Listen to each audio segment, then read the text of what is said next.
I was born January 19th, 1807, Stratford Hall, Westmoreland County, Virginia.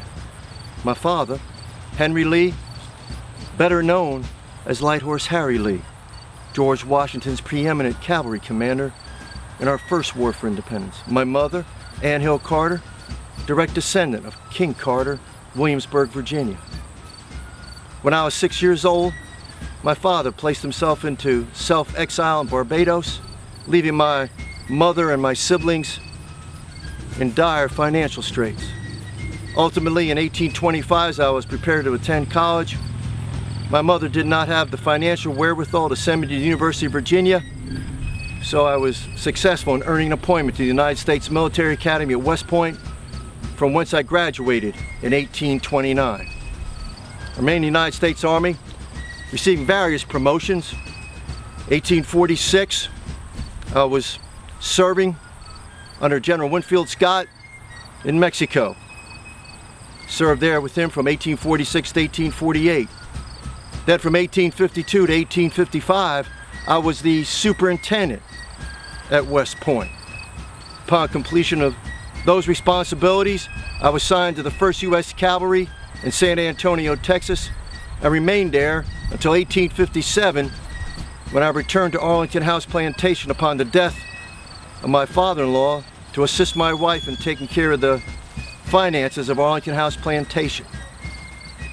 But that was home. That is where I was in 1859 when I was called upon to go to Harper's Ferry to discuss some surrender terms from John Brown. In 1859, I returned to San Antonio, where I was in command of the 2nd U.S. Cavalry, remained there until 1861, when I was beckoned back to Washington City, where I was to meet with Francis Blair, acting on behalf of Secretary of War Simon Cameron and Abraham Lincoln. He offered me command of the United States Army.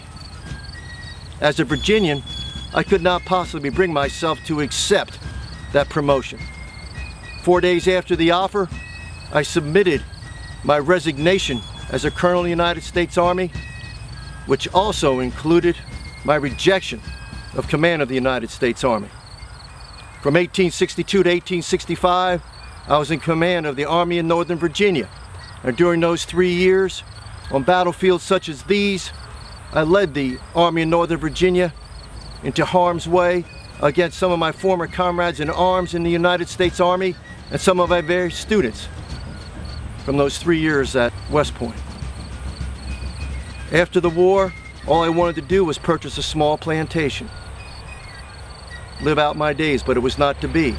In August of 1865, a representative from Washington College visited me and offered me the presidency of Washington College. Unlike the 4 days I took to reject command of the United States Army, I accepted that offer on the spot.